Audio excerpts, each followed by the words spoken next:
नमस्ते दोस्तों। आज के नर्सिंग सेशन में हम मिडवाइफरी और गायनेकोलॉजी का एक बहुत ही बेसिक पर इम्पोर्टेंट टॉपिक कवर करेंगे, लेबर और पार्चुरेशन। साथ ही हम उन सभी टर्म्स को समझेंगे जो एग्ज़ाम में बार बार पूछे जाते हैं, जैसे ग्रेविडा, पाड़ा और जीटीपीएल स्कोर कैसे निकाले जाते हैं। अगर आप एएनएम, जीएनएम या बेसिक नर्सिंग की तैयारी कर रहे हैं तो ये वीडियो आपके लिए बहुत हेल्पफुल। अब हम स्टार्ट करते हैं अपने सेशन को, जिसमें लेबर और पार्चुरेशन के इम्पोर्टेंट टॉपिक के बारे में बताया गया है। चलिए देखते हैं। पहले है प्रसव से संबंधित महत्वपूर्ण पद, मतलब इसमें क्या क्या इम्पोर्टेंट है। ग्रेविडा, पाड़ा। ग्रेविडा उसे कहते हैं जब महिला एक गर्भवती महिला के गर्भवती होने की संख्या को संदर्भित करता है। इसमें गर्भपात भी शामिल होते हैं, अर्थात जब महिला प्रेग्नेंट होती है तो उसे ग्रेविडा कहते हैं। इसमें एबॉर्शन भी शामिल होता है। जरूरी नहीं है कि इसमें सिर्फ लाइव बर्थ होती है, इसमें जब जितनी बार प्रेग्नेंट होती है उसे ग्रेविडा कहते हैं। और फिर आया पाड़ा। पाड़ा जिसे टू बियर भी कहते हैं। एक महिला जिसने वायेबल चाइल्ड, जिसका वजन 500 ग्राम से अधिक तथा 22 सप्ताह से अधिक समय को जन्म दिया है, उसे पाड़ा कहते हैं। पाड़ा मतलब लाइव बर्थ, समझ सकते हैं। ग्रेविडा के प्रकार। ग्रेविडा 3 प्रकार के होते हैं। नली gravida, primary gravida, multi gravida. नली ग्रेविडा एक महिला जो गर्भवती नहीं हुई है। प्राइमरी ग्रेविडा एक महिला जो पहली बार गर्भवती हुई है। मल्टी ग्रेविडा एक महिला जो 2 या 2 से अधिक बार गर्भवती हुई है।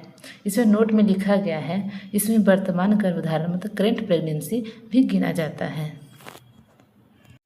अब बताया गया पाड़ा के प्रकार। जैसा कि ऊपर में पढ़ चुके हैं ग्रेविडा के प्रकार, अब हम पढ़ेंगे पाड़ा के प्रकार। नली पाड़ा, वह महिला जिसने कभी जीवित बच्चे को जन्म नहीं दिया है, 22 सप्ताह के अंदर ही वह के बाद भी।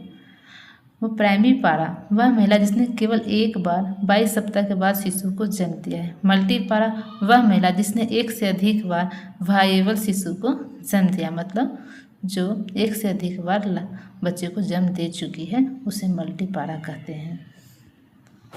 अब हम पढ़ेंगे ग्रैंड मल्टी पाड़ा, जिसमें 5 से अधिक बच्चे को जन्म दे चुकी होती है। एक महिला जिसने 5 या उससे अधिक बार वायेबल शिशु को जन्म दिया हो, उसे ग्रैंड मल्टी पाड़ा कहते हैं, जिसकी अवधि 22 सप्ताह से अधिक हो।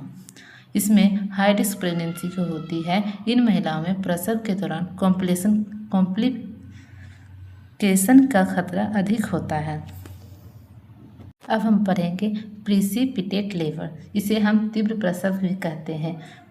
तीव्र प्रसव में सामान्यतः 3 घंटे के अंदर ही बच्चे का जन्म हो जाता है। इसमें सर्वाइकल इन्फेसमेंट और डायलेशन बहुत तेज़ी से होता है। इसका मुख्य लक्षण होता है अचानक तीव्र संकुचन, मतलब फास्ट कॉन्ट्रैक्शन इसमें होता है। प्रोलॉन्ग लेबर, इसे लंबा प्रसव भी कहते हैं। प्रसव के सामान्य रूप से धीमी प्रगति, यदि प्रसव की कुल अवधि 20 घंटे से अधिक हो जाती है तो इसे प्रोलॉन्ग लेबर कहते हैं। प्रसव में अधिक समय लगना माँ और बच्चे के लिए जोखिम होता है। अब हम आगे पढ़ेंगे मिस्ड लेबर, जिसे हम कहते हैं छूटा हुआ प्रसव।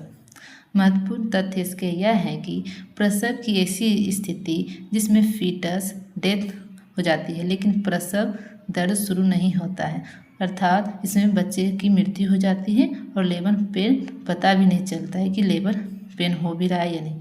इसे साइलेंट लेबर की तरह भी समझा जा सकता है, जहाँ कॉन्ट्रैक्शन नहीं होते हैं। अब हम आगे पढ़ते हैं जीटीपीएल सिस्टम का उपयोग।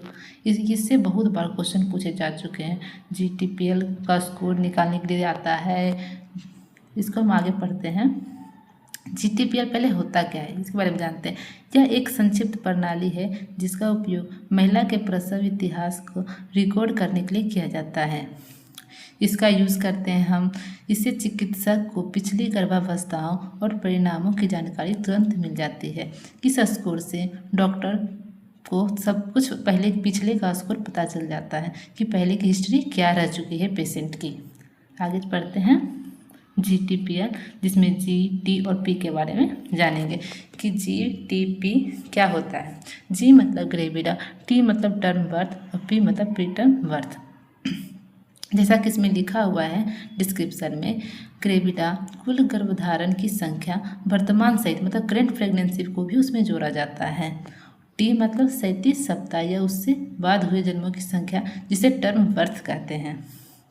प्रीटर्म बर्थ 20 से लेकर 37 सप्ताह के बीच हुए जन्मों को संख्या को प्रीटर्म बर्थ कहते हैं। या एक अब हम आगे देखते हैं GTPL। इसमें ए और एल के बारे में पढ़ेंगे।